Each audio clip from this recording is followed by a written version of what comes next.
I went and visited Singapore on a martial arts vacation. To see the architecture there is just incredible, and the whole transit system is just flawless. On this episode of the RCN podcast, the VDC Manager of JTM Construction, Morgan Drivas. My dad was in construction. I really like to be on the computer. And I think one thing I really like about reality capture is it's one of the most important industries in the world. Work on automation, use artificial intelligence. We saved you $1 million because we solved 5,000 clashes. What are important traits that individuals need to have to be successful in BIM and VDC roles? Some people are just more internal with their visualization. Some people need to actually physically see it. Funny is that also at that time, I was pursuing mixed martial arts as a career. MMA is a really brutal sport. I had 5 MMA fights and then fell in love with a soldier. Do your job, right? But if you want to grow a career, you have to look out for those additional opportunities and just try them. All right, welcome to another episode of the Reality Capture Network podcast. Today, excited to have Morgan Drivas on with us. Thank you for joining, Morgan. Yeah, of course. I've been watching your podcast for a little while, so I was really excited when you asked me to be a guest. So it's good to be here. Yeah, it's been fun building a relationship with you and JTM. I know some people will recognize you because you've been at our conference, you've been a speaker. So it's always fun to get on the podcast because even in a scenario like going to a conference, like you get to hear a little bit from that person. But the thing I love most about getting people on the podcast is kind of diving deep into their story. Like, you know, how did you get into the industry? What excites you? What are some things you're doing now, or what are some struggles you see? So we'll dig into all of that like we normally do, but let's start with your personal story a little bit. Yeah, so I always take it back to being a kid. You know, I was born in 96, so I'm at the end of the millennial age. So I grew up with computers. Cell phones were around when I was probably 12 or common at that age. And but my dad was a superintendent, so he would be gone for a long time working construction jobs. You know, especially 2008 area, he was having to go travel. But I always remember being able to go to his job sites, and he would be excited to talk about his work. So I had that in the background as my dad was in construction. And then, but I really like to be on the computer. And so I know I'm not alone in this, but I think a lot of my inspiration and excitement around what I do now, it came from Sims. I don't know, were you a Sims user? A little bit of Sims, yeah. So I did a lot of SimCity, and even playing just the general Sims game, all I did was build the house and then get bored and then just do it all over again. Yep. So I always take my career inspiration back to those days when I was just gaming. And then, you know, went through school. I was into, you know, Future Business Leaders of America. I was president of that club. And I was always interested in business, but didn't know exactly what niche to go into. And so I started going to school, just getting my AA degree. And I was like, okay, I'm almost done. What do I do now? Because a business degree was just so broad. Yeah. Okay, business. What does that mean? But then I was talking to my little brother, and he's about 2 years younger than me, and he was getting ready to go to school too. And he said that he was going to go into construction management program at Central Washington. I was like, oh, okay, that's interesting. So I looked into it too, and then was looking to apply at the University of Washington construction management program. And one of the prerequisites was a CAD class. So at my last quarter of my AA school, I took a SketchUp class. I was like, okay, I like this. It reminds me of playing Sims. Sims on steroids. Sims for the real world. Exactly. And I told my dad, I was like, maybe I want to be an architect. That sounds cool. He's like, you could go that route, but you're not going to make a lot of money for a long time. I was like, okay.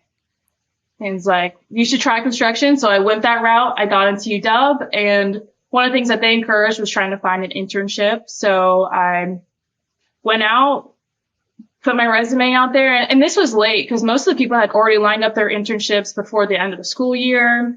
So I just threw in a cover letter saying, hey, I'm looking for a fighting chance at a internship. And I actually got interviewed by JTM. They offered me a job there too. And then also another company called Lease Petra Lewis. Yep. They're a, 100-year-old construction company in the Seattle area. And I took that internship, and I was placed in the pre-con department. And then that's where I got access to see what they were doing with BIM information modeling. And I was tasked to do a quantity takeoff of some sort. I was like, oh, can I model it? They're like, sure, go that route. Because they had spent time developing that up for a long time. And then this is kind of where the story gets funny, is that also at that time I was pursuing mixed martial arts as a career. So I don't know if you've heard about that. I have, and I do want to hear more. So you were doing both at the same time? Yeah, my senior year of high school, I actually started training to get in shape to play college softball. But I fell in love with it. I loved it way more than softball. I mean, it was just, for me, I really love problem solving, and every piece of that was high level problem solving. It was exciting, and you get in really good shape. And then I started taking fights, and I enjoyed that. And so I was doing these two things at the same time, going to school, training MMA. And then it came to a point where I was like wanting to be really competitive. I said, I can't do an internship, MMA, and a full-time job or full-time school. And so I decided to drop out of school after my first quarter at UW. And then fortunately, Leach Crutcher Lewis offered me a full-time job into being a BIM detailer. So I feel very fortunate for having been given that opportunity, but it's kind of the perfect career where construction, a lot of people don't have degrees necessarily, but they work their way up, they get experience, and they get opportunities. And I feel very fortunate that was able to work out that way. So, yeah, absolutely. Yeah. I did that for about a year and a half. I had 5 MMA fights. And then fell in love with a soldier and moved across the country and started my own consulting business to be able to continue my career and but go live in North Carolina. Did you meet him fighting or working? Yeah, I did meet him at the gym before he became a soldier. We reconnected at some point, and the rest is history, I guess. Very cool. Awesome. So, Yeah. So what was the defining moment that you had to decide to either keep pursuing MMA or slow down on that to pursue more in construction? What did that decision making look like? Well, MMA is a really brutal sport. I broke my nose pretty badly and kind of reevaluated from there. I was having a lot of success, but just looking at longevity and my whole life taking into account, my actual physical health, I decided VDC is a great career. I can do it remotely, and it's going to be safer for me long term. Yeah. So at that point, I stepped away from MMA, and then got married, and then started having a family. And then just recently started getting back into martial arts, but just doing jiu-jitsu. Okay. So that's been fun for me because I feel like then I can live that work-life balance where I still get to have my career, but also have fun and stay in shape. So the martial arts still gets to be there. So when you get angry at Revit, you still can go take it out, somewhere. Exactly. You're like, why isn't this working? Oh, I'm gonna choke you out. That's awesome. Yeah. I don't know too many MMA fighters, so that is a fun journey. Yeah, especially females. There's not very many of us out there, and I do miss it sometimes.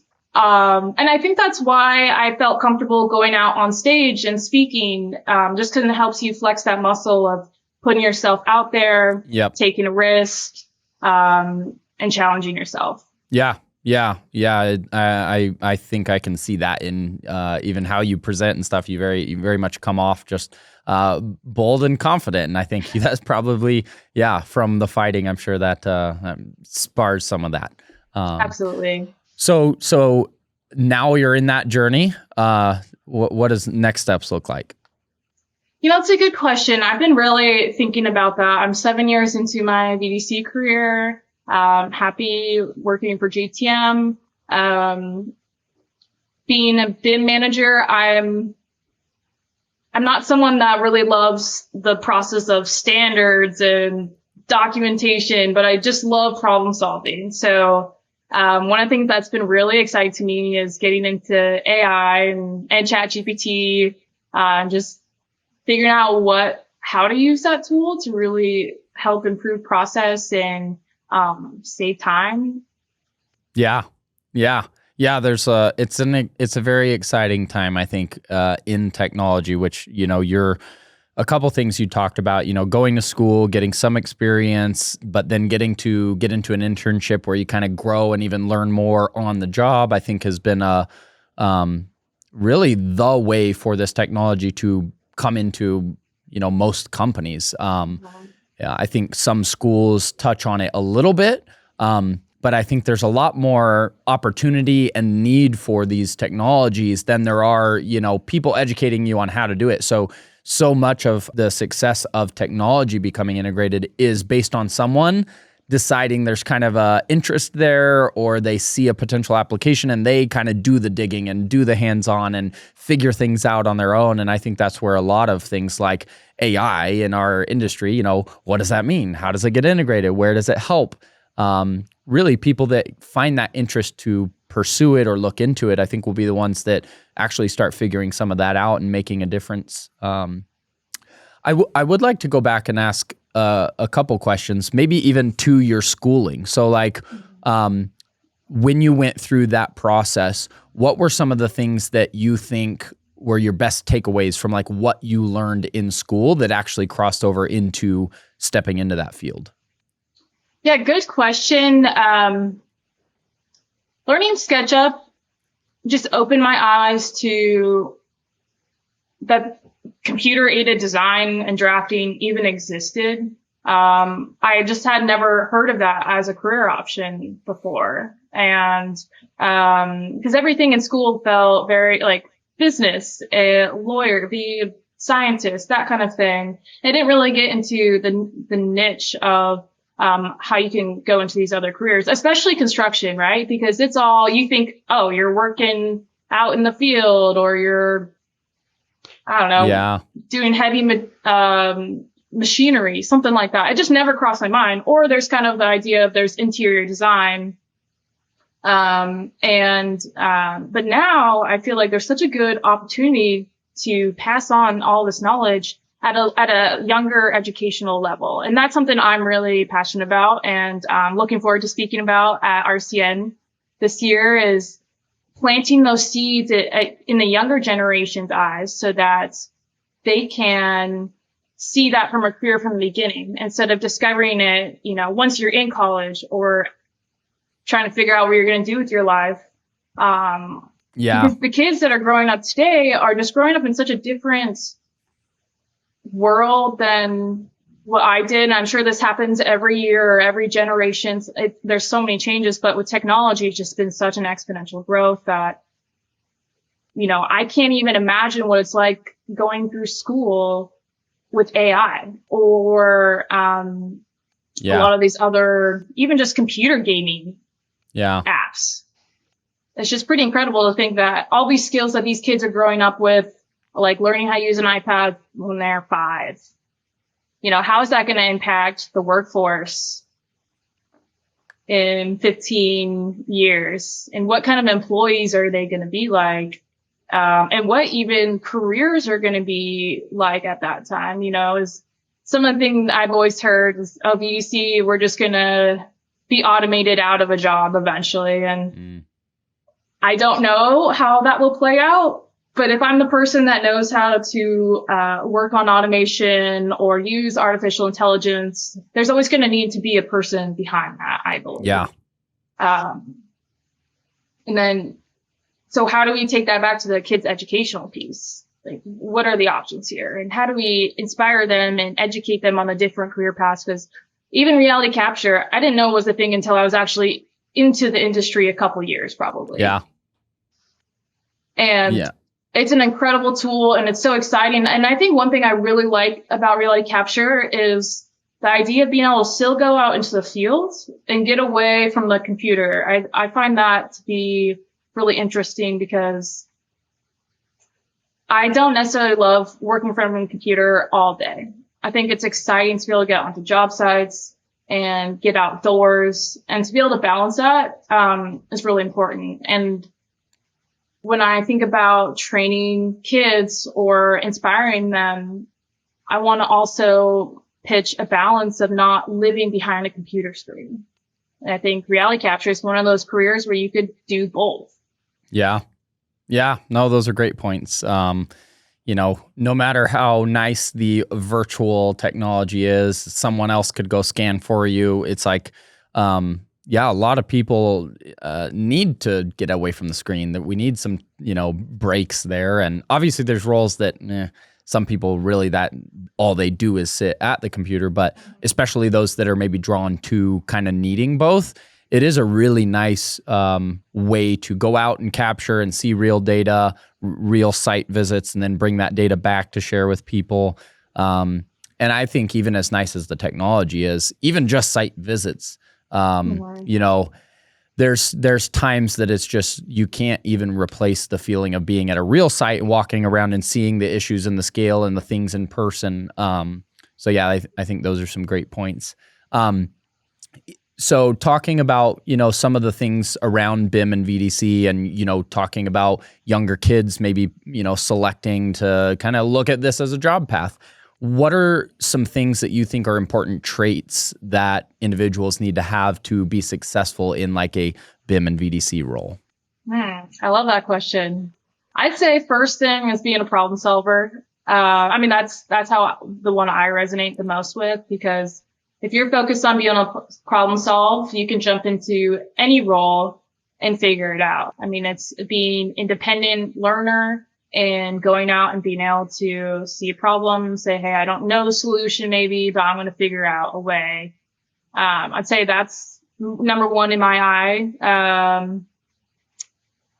Being a go-getter is another important step. You can have a career and do your job, right? Yeah. But if you want to grow a career, want to grow a brand, you have to look out for those additional opportunities and take a step and just try them.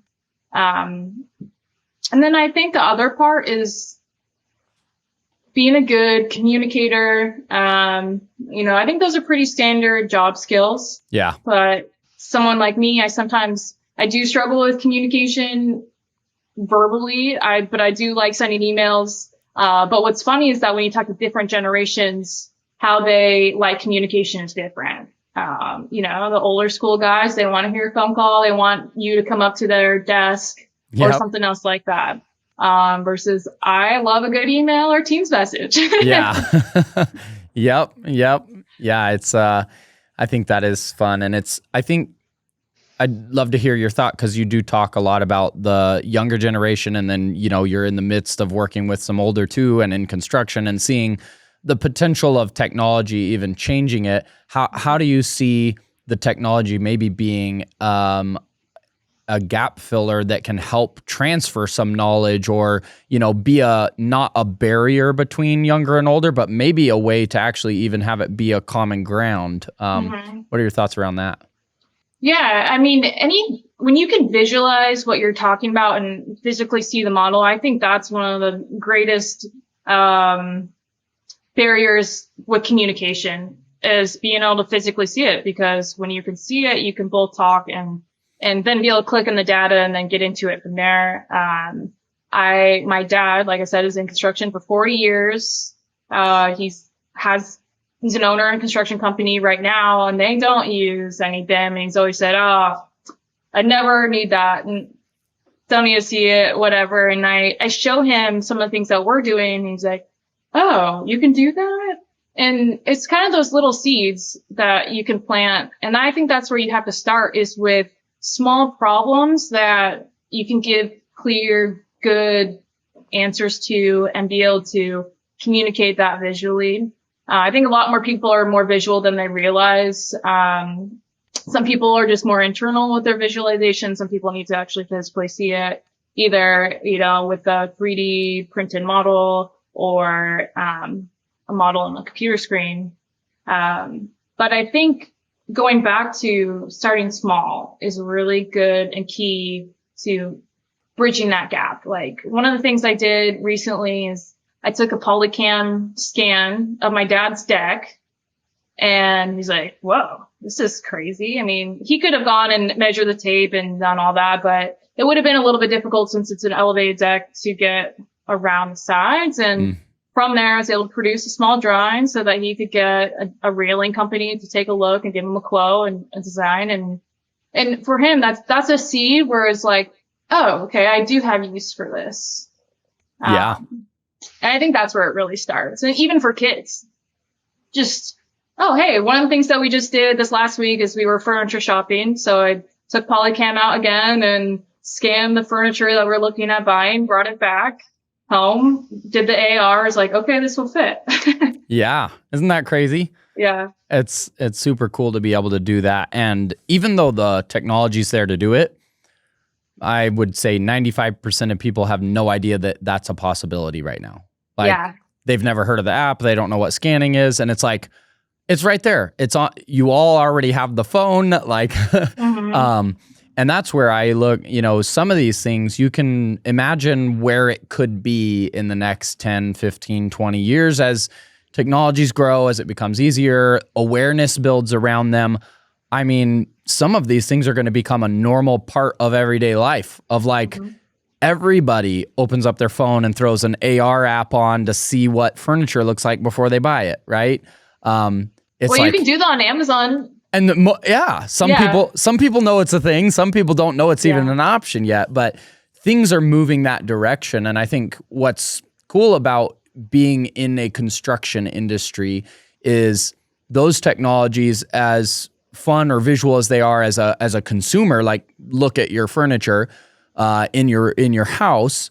In construction, I always say, I'm like, it's one of the most important industries in the world, right? Construction is building our everything. Like we can't build facilities and food processing plants and roads and airports, and like the world relies on construction. And thinking about these fun visual technologies and finding ways to integrate them into real world projects that make a difference, reduce cost, reduce labor, it's faster. It helps the construction industry be able to do better and build more and improve the way they're building, and if it saves money, it frees up more money for those companies to actually go build more things that support more, It's really cool seeing the impact that something so fun can actually have in an industry. Yeah, absolutely. And what's funny about the saving money part to me, at least in my experience, is that it's like you almost don't get credit for saving money because it shouldn't have happened or it shouldn't happen. So it's like savings for the owners. Yeah. But what it I think does is maybe schedule related, does have security in your schedule, knowing that the time you plan to build will actually work out that way because you're not having to go back and forth and redo things. But I don't find that telling someone how much it's going to save them dollars is as resonating as being able to show them how it's really going to help them with their own personal job or tasks. Totally. Or, people just kind of bring it back to what they need out of you. Yep. No, it's true. And I'd even love for you to talk a little bit more about that, about the, how you quantify the savings of using scanners or BIM on a project where a lot of people throw those questions around because it's like the things that it might save are things that could happen. So it's like, it's almost like insurance where you're like, well, we think you should scan up front or, do BIM because usually there's problems and this should help reduce them. Have you had some of those conversations or what's some of your thoughts around that? Oh yeah, definitely many times, especially when you're looking to purchase new software, like, hey, how's it going to save us money and blah, blah, blah. But I think what really the culture shifted at JTM where it's the people asking for it. They said, I need this on my job. I don't care how much it's going to cost. I know I'm going to benefit from it in one way or another. So let's get the scanner out. Let's get the model. Let's see how we can make sure that things are going to fit and that are constructible. So that ultimately has just been a whole shift in the culture is that people want it. And project managers, superintendents who are using it know that it is benefiting them, whether you can track an actual dollar amount. We played around. I think Mortensen did a study where they said a class typically saved a job or project X amount. And the multiplier of that ends up not being realistic because you are expected at this point, especially, that those are just resolved in some kind of design coordination or something like that. So it's hard to bring that number and say, oh, we saved you $1 million because we solved 5,000 clashes. I don't think that has been resonating like I would hope it would, but for owners to be able to see how the design coordination process is going and physically see that things are lining out, again, that's where we're finding the use for it and the understanding of why they're paying for it. Yeah, very cool. What out of all the technologies you see out there, so from really being deep in like BIM models and stuff, or the laser scan data, or drones, or virtual reality, AR, what are you most like interested or excited about, now or, maybe upcoming, even if you're not deep in it? Yeah, two come to mind. The first one if you know me, it would be no surprise, is Revisto. I'm a big fan. Spoke at their conference too, and a big advocate for what they have done because it is changed the way that, especially we can reality capture incorporates into BIM, and it being in one space. I really love that because, having to send an RCS file or something like that and have everyone import it into an NWD just doesn't really work. People aren't going to use that information, but when you can see it all in one place, it looks nice, it runs efficiently. It's a great tool. Very cool. Just flat out love it. Second tool is kind of bringing in that AI piece is with Evolve Labs. Are you familiar? A little bit, yes. Okay, so we were just dabbling with this. One of the guys on my team, Anthony Busati, we had this narrative of, okay, we want an 8-story building. These are approximate dimensions, and this is the location of the site. And they didn't have any design yet. So what he did, created a base model in Revit, and then put into one of the Evolve Labs. I wish I remember the name of the tool, but essentially it takes that and then it adds AI to, you just prompt it to say, hey, I want it to look like this. I want it to have this. This is my inspiration. And then it gives you this beautiful rendering in minutes. And you're like, wow. Yeah. Isn't that crazy? That used to take, teams would sit there and spend a week or 2 weeks or however long building out a model just for conceptual, like this is what it could look like, and what the technology has done over the last few years to you be able to just say something and it creates something that just looks it's crazy. Yeah. And the speed at which that technology is changing, it's very it's hard to even actually imagine what it could do over the next several years, being that it has such an intense focus and investment and everything globally. Yeah, crazy time. Yeah, I'm interested to see what Singapore does. I feel like they've been ahead of the game in the BIM sphere for a little while. Having pretty much, I'm not sure, but I know I've seen that they have models of all of their transit systems and their buildings, and they kind of have a smart city idea going. And I went and visited Singapore, actually on a martial arts vacation, but nice. To see the architecture there is just incredible, and the whole transit system is just flawless. And you can see how them using BIM and advanced technologies has really paid off. I don't know what their safety standards are like when they're building, or what that side of the industry is like in the field, but they have been very successful in their systems, and it's really interesting to see how they've continued to adapt.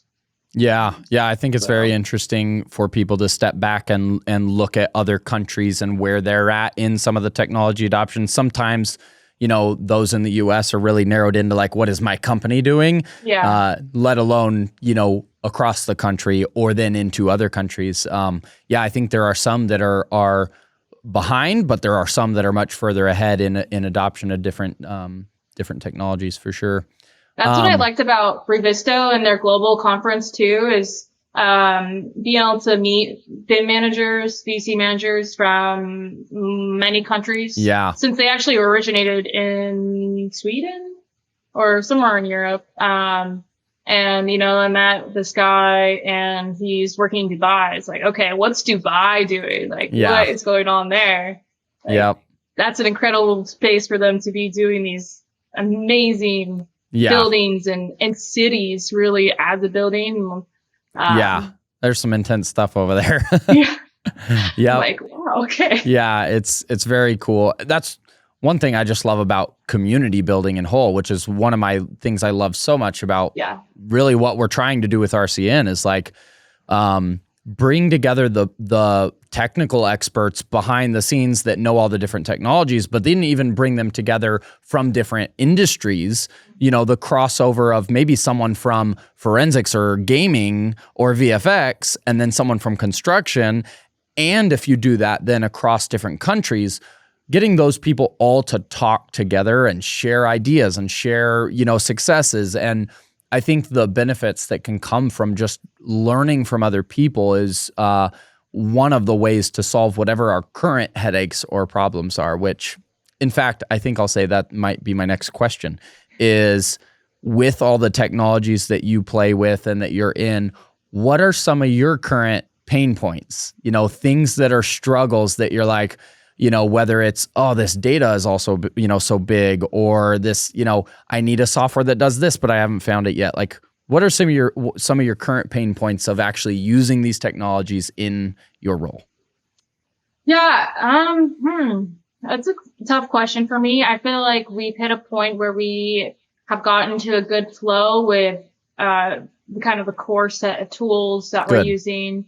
So bringing on the Navis PLX and then tying that in with Revisto, we just primarily use Revit. I wish I knew AutoCAD more. But I don't want to learn it. Being a little stubborn with that. But I think some of the integrations file type wise, is still a pain point. This file doesn't bring into here and then you have to transfer, translate to another file type. It would be cool if there was a format for everyone to just agree, like, hey, this is what we're going to use. But there's so many different companies with their own profit margins and things like that where they do better segregated, which is unfortunate. But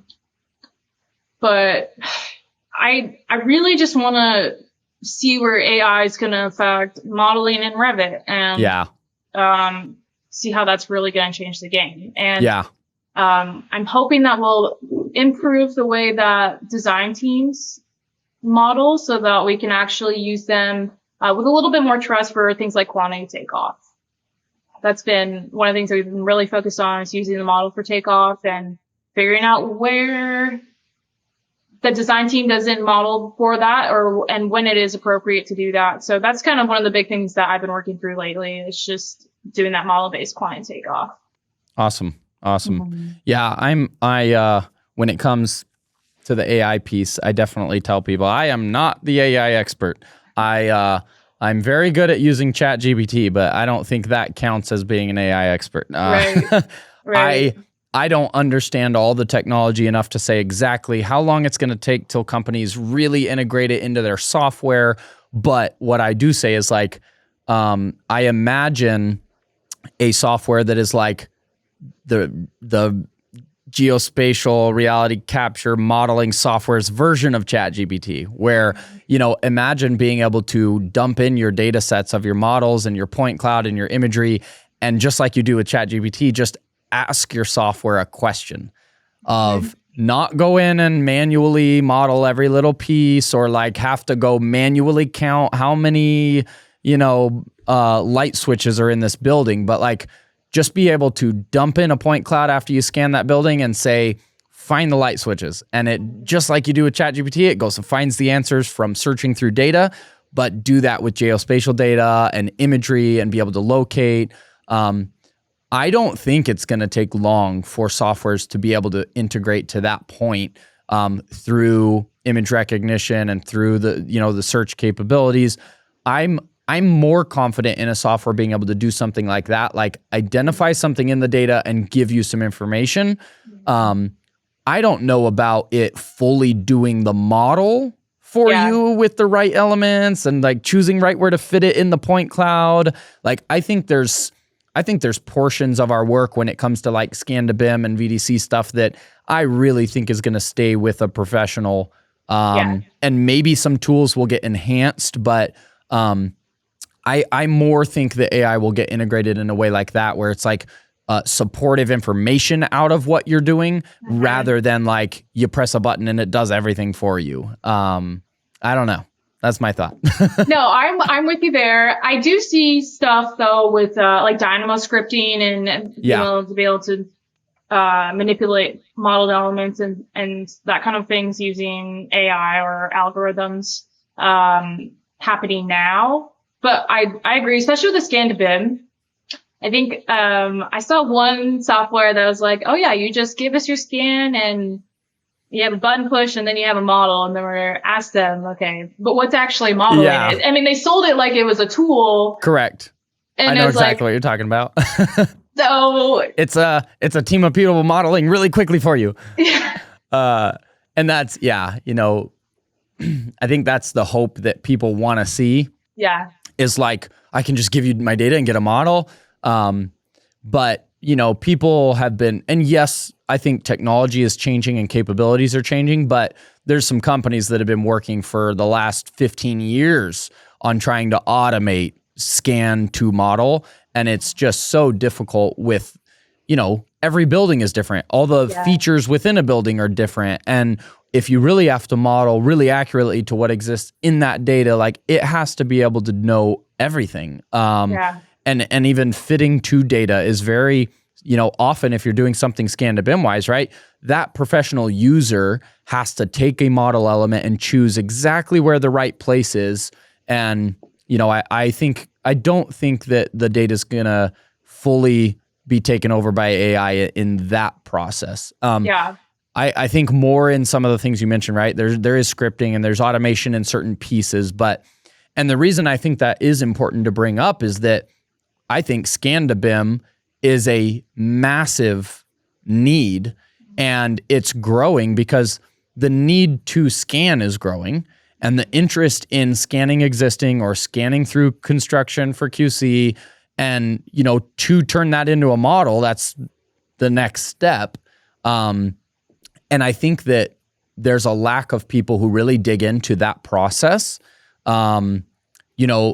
Design teams, and I'd be interested to hear your experience with this, but I've heard design teams that were not yet familiar with point clouds or scanners or scan data getting a point cloud and just thinking like, hey, we have a team that does Revit. They can just do the full scan-to-BIM. And it's like, it's actually a really unique process, and there's really interesting things. It's not like you just cross over straight from design to really modeling an as-built scenario and you run into tricky things. But I'd be curious to hear your experience with that, or maybe what you guys have experienced. And I know you do some of it and you've grown through it, but what was that look like for you?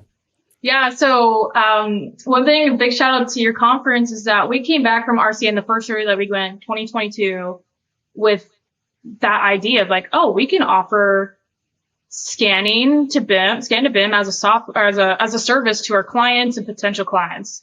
Like that was a big light bulb moment for us after your conference. So James and Aaron and Jake, they really took that and were like, okay, we're going to pursue this. We're going to offer this service. So now it's just the thing that we do. But then it's like, okay, now we're scanning, we're giving them all this data.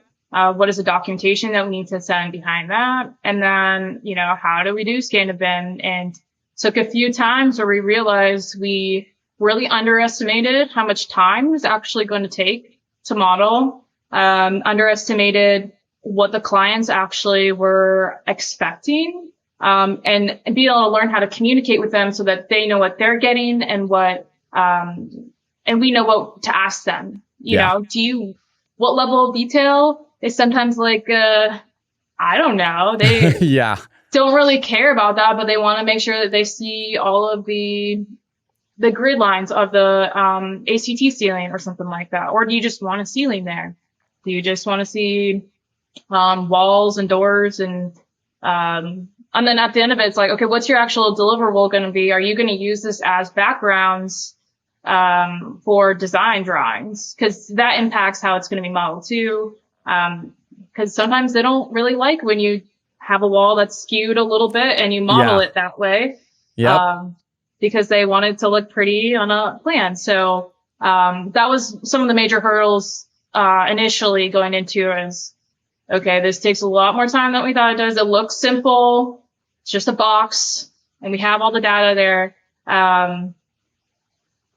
But going into the actual physically modeling part was a challenge, especially for my team, because we don't have experience modeling pipe and duct and things like that, because that's a very specific skill as well. Versus structural architectural modeling.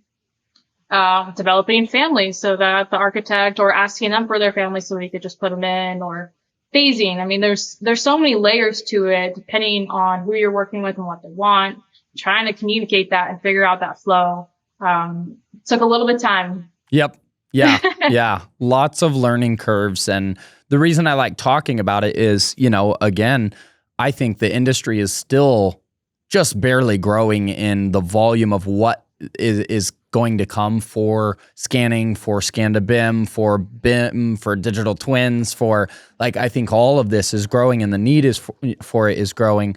But the reason we're trying to put some focus on conversations around it, or presentations at a conference around it, or start committees around it in hopes to build education content is everybody runs into the same problem. It doesn't matter what company it is or what industry it is, or there's this disconnect because using these technologies, using scanners, using scan-to-BIM, it is all an on-the-job learning, and it's a very complicated ecosystem that no one's training anyone. Like, here's how you do it from start to finish of how to properly scan. How much control do you need? Which scanner should you use for this type of project? Well, how accurate is it going to be? And, how do I get the data into a model? There's so many steps that people, unfortunately, have to just struggle through and fail through in order to find the right one themselves. And I'm like, enough people have done it now that we should cultivate all of that as learning and share with each other the best practices and define some standard processes that we all can use, and people that are about to get started have a starting point. Because I think ultimately that helps clients and owners and users be confident in the data. We try to just help the whole industry not, fail forward. Let's learn from each other. But those processes, I was going to go back to talking through, you were saying sometimes an owner doesn't even know what they want. LOD, right? It's just so broad that earlier on I started saying I almost just don't even want to say LOD. Yeah. You really just need to build out a million questions, right? Like you just walked through, because so many people don't know what is included or is not included. And ultimately, when you get into scoping, doing a scan or doing scan-to-BIM, the best thing you can do is just dig really deep into all those questions that you just said. Confirming what all elements are needed. And then even with those elements, how much detail in those elements do they need? That's the best thing that people can do now. While there is no full definition or standard around it, is just over ask, over define what you're asking them. And then even when you put it into a proposal or something, just be very clear on these are the elements we're including. These are not, these are the elements we're not including in it. And it gives everybody a chance to see those and either, respond with, hey, wait, we did want the fire protection, or whatever that might be. That's where documented communication is key, right? Because then you could go back, everyone's on the same page, versus, well, let's just chat about it. Okay, if they want this, and you're like, there are a lot of details, and then you always think, oh, I didn't ask this question. But it's just, and this is where I do think standardization and SOPs are great where you have that lined out because we've applied those lessons learned. We know that these are issues that sometimes have conflict or the question doesn't get asked. Yep. So that's why I think that really plays a role into that whole process. But it's really still tough because I'd say, with construction, people always say every single thing is unique, but then there also is a core to construction and buildings, depending on the type that you're always going to experience. So it's like tapping into those to make sure that those bases are covered. Let's get this down, and then let's make it project specific from there. Yeah. Yep. So I have a few more thoughts. One, I'd love to hear just because, for those listening, my hope too is, right, sometimes we're maybe getting listeners that are thinking about these roles, thinking about, what they could work on. What are some of your favorite projects that you've worked on? Project types, where you got to use these technologies and yeah. Yeah. So we just finished a mega project for us, Avenue Bellevue. It's a dual tower, condo, hotels, convention centers, podiums, just huge job, mega job for us. And learned a lot of lessons on that job. We integrated Revisto probably a couple months into the coordination schedule, and that made a big change. That I love a good challenging job, but I also like these other jobs that are going a little bit smoother because we all apply those lessons learned, integrate scan into them. But we are just starting to do pre-construction on religious institutions, and it has been absolutely incredible to see the standards and guidelines and the models that the church is created for what they do. I don't think we're at liberty to say yet, but eventually I'll be able to share that. But the amount of detail that goes into religious institutions and their buildings is just incredible. And to see that in a model space has just been like very eye-opening. I mean, they're $1,000 per square foot plus kind of jobs. Wow. Yeah. That's awesome. Yeah, those are fun. I remember seeing part of the towers project you're talking about, I think in one of your previous presentations. That looked like quite the project. Yeah, it was a good opportunity to fail and learn. And then learn from there. We're like, okay, now we know we failed there, but okay, where else can we apply that failure and just get ahead of it so we're not making mistakes and then having to learn from it. It's like what you're talking about. Like we all go through pains in the construction process, building design process. Let's learn from each other so that we don't even have to make the mistake in the first place. Yeah. Let's go that route. Yeah. Well, one thing I love that you're saying is you failed a lot on a big project, right? It is if you want to be an innovative company, right, and you want to adopt new technologies and you want to integrate them, you also have to be willing to know that there will be some failures, right? Yeah. If you try to wait to integrate a tool or a technology until you think it's perfect, it's like you'll never integrate it. So that's kind of that mindset of like, how do we as innovators, how do we approach the struggles that we face? Do we hit them as roadblocks or do we, learn from them quickly and make changes? And I think that's a culture that we hope to inspire more companies to adopt, because I think a lot of people are afraid to get into a role where they might fail at something. Yeah, you can't be a failure. I think that's one of the things that martial arts really taught me and I learned through is that the more you fail. No, you've never failed in martial arts. You fail every day. Every day there's someone better than you, in the smallest ways. And maybe it's not actual failure, but it's being just someone gets the better hand on you that day or with that skill or something like that. So it's applying that, small failures or can take you in so many different directions and just learning how to excel from there. So that you can see things before you have to make a failure is ultimately how jujitsu works. Is like you've experienced being beaten up so many times that you learn how to not get yourself into that situation in the first place. Yeah. That's awesome. I think that's a great correlation.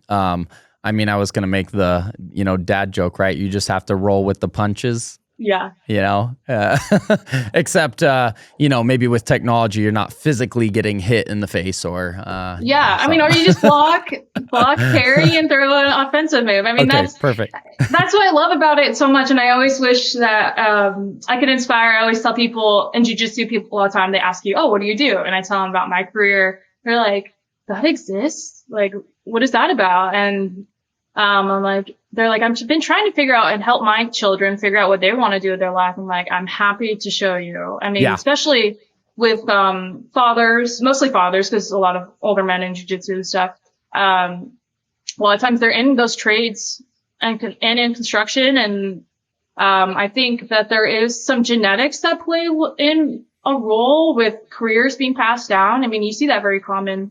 I mean, your dad, right, was surveyor. Yep. My dad was in construction and his dad, and it's 5 generations. So, I think for women getting into it too, it's like, okay, there's this virtual career where you're not thinking that you have to be in the field or anything like that, which I think is great when there's women in the field, but some women don't want to do that. Yeah. And, virtual design is a great place to do it. I think a lot of women too, I drew inspiration from, what is her name? The Fix It or Flip It, Magnolia. Oh, yeah. Joanna Gaines. Joanna Gaines, yep. That's right. I think she's really inspired a lot of people because she's put in their face, oh, here's a model of what your house is going to look like. And I think that's another one of those little seeds that get planted in someone's heads and said, hey, look at that. That's really cool. I want to do that. I want to be in Joanna Gaines. I want to flip houses. Yeah. I think it's super cool to see, different shows like that or something where it starts touching on the technology. In fact, I'm kind of curious to hear a little bit of your thoughts around ways that we can, spread awareness even more or encourage that, those younger people like you've been talking about, and excited to have more conversation around that and hear your presentation at the conference this year. But, what are a couple things that you think that are maybe gaps that could be being filled or ways we could do that maybe don't have enough, focus at the moment? Yeah, I think it starts with us that are parents in the industry already and involving our kids into what we do.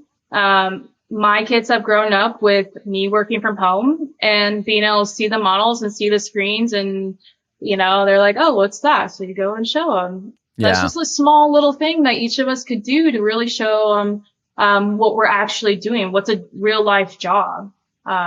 Is it exciting? Like what parts of that? Or are you just on the computer just doing this thing, So I think it starts there. Parents being involved in their kids' education.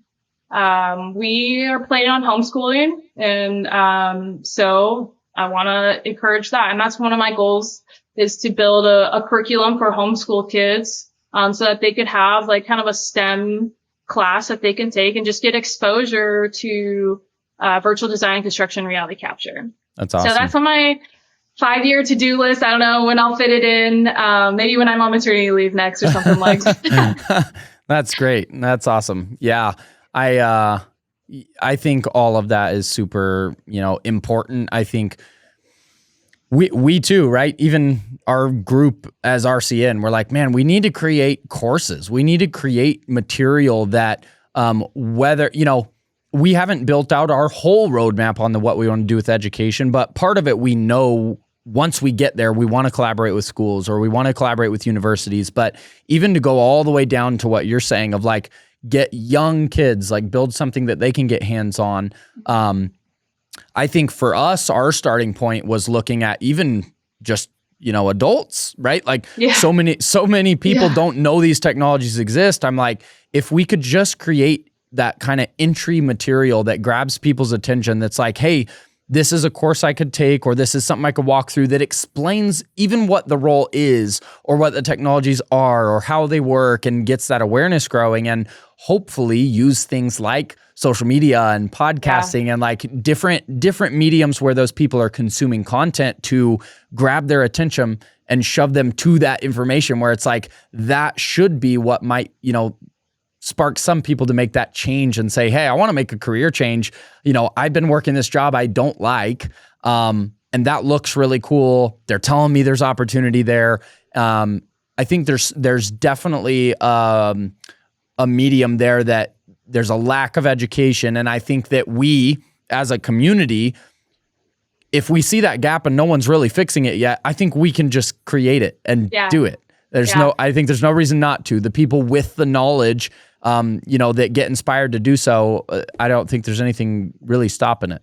Yeah, I'm with you there. I see all the time on my Instagram feed, especially because I've been looking at AI a lot. I get a lot of advertisements for like AI solutions architect class course where you come out with a certification, get some general understanding, but that's all coming through what I'm seeing on my social feed.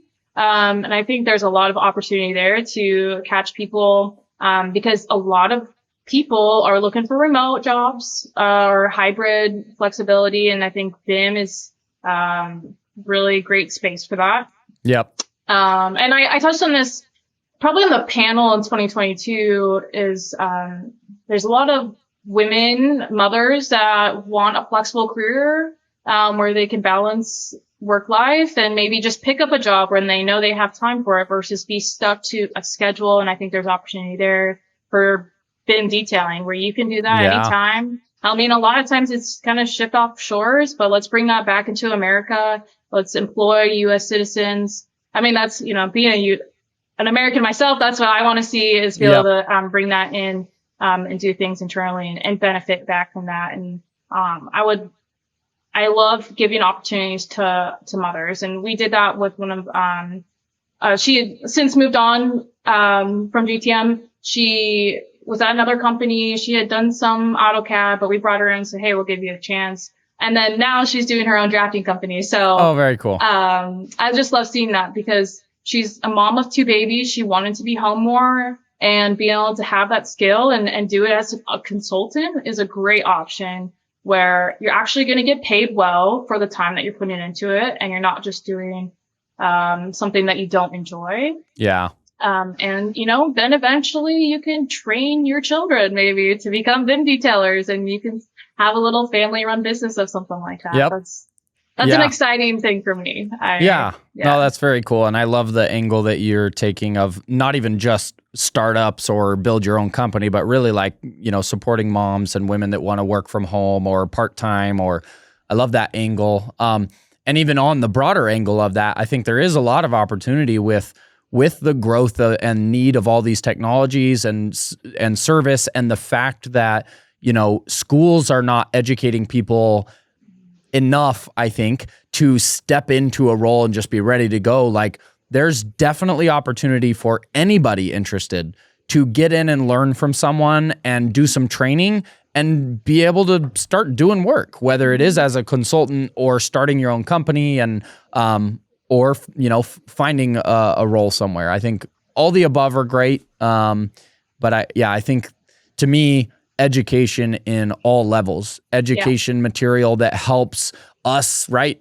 in the industry, helps a construction firm understand how to use it, education material that helps end owners understand how we're using it on job sites, and then education that really helps people, inspire people to get into the industry and get them trained to be able to. To me, I think education is one of the biggest needs in our industry. Yeah, and quality education, right? And I think there's sometimes a challenge because there's so much you can access on YouTube or LinkedIn. But are you actually grasping any of that information? Is it sticking? How do you create curriculum and educational resources that hold value? And I don't know, I was just doing we were bringing on another software and they have their little clicks where you watch the video and then you do a little quiz. It's like, okay, I know nothing. I've done this, I'm going to get the certificate that I completed, but, how do you do that? And I think part of that is also coupling education with internships. Let's get you real life experience. So figuring out how to get those opportunities for internships are going to be really important. I'm hoping this next year will be our first year we'll be able to have a VDC specific intern. We've tried before, but a lot of the recruiting came from CM students. And I think they have their own dreams and aspirations, and it's not necessarily a good fit. So I think sometimes even one of the things I like the most is finding people that are in the field too, and bringing them in and teaching them the software skill when they already have the constructability knowledge. Yeah. And they can visualize and understand how to build. That's something you can't always teach, but at this point, anyone can learn anything. And for me, I didn't start in that field. I don't know. I mean, yeah, can hang some photos up. Maybe I didn't even do that. My husband did, but I learned from just being on my job and learning through the models and going through the coordination process. So, I think, but it really comes from doing tasks that matter after you've learned something. So, and maybe being paid for it probably helps. You care a little bit more. Yeah, that is very true. So I'm hoping to figure out how to make that happen for more people, so that the industry does continue to grow and people are being paid for their time and efforts. I just don't think free internships or unpaid internships should be a thing. Anymore. I can't say I've ever really understood that. Seems unfair. Yeah. Come on, at least the basics. Like, you gotta pay them. You've got dollars somewhere in your budget. Yes. Right. Yes. Well, I definitely think that is a gap that there's a lot of opportunity for. Somebody needs to do it. There's not a lot of people putting attention to it. So we'll have to keep that conversation going for sure. Yeah. What I think will make a difference is when BIM really gets integrated into residential construction, because it's going to just expand the use of the software. I just bought a house here in Idaho, and the basement is really funny because it has all these soffits everywhere where it's like, oh, if you had a model, maybe you wouldn't have to have a drop soffit that looks funky everywhere. Especially with these complicated new builds. If you're not using a model, you're going to have a little bit more problems. And I know you can get it figured out, but again, save some time, save some money, save some headaches. And let's try going that route. Yeah, I agree. All right. Well, I think as we're starting to wrap up toward the end, I've got a couple last questions that I want to hit on. So, the first being, if you had to just summarize what we've talked about, you're leaving a message for inspiring people. Why would they want to get into this role? Why should people step into construction technology or pursue that if they're not yet, or they don't know what they want to do? What would you tell them? I'd say construction technology is exciting because you feel fulfilled in a different way than just maybe writing code, where you can see the fruits of your labor out in the real world, and it's going to be a legacy for 100+ years.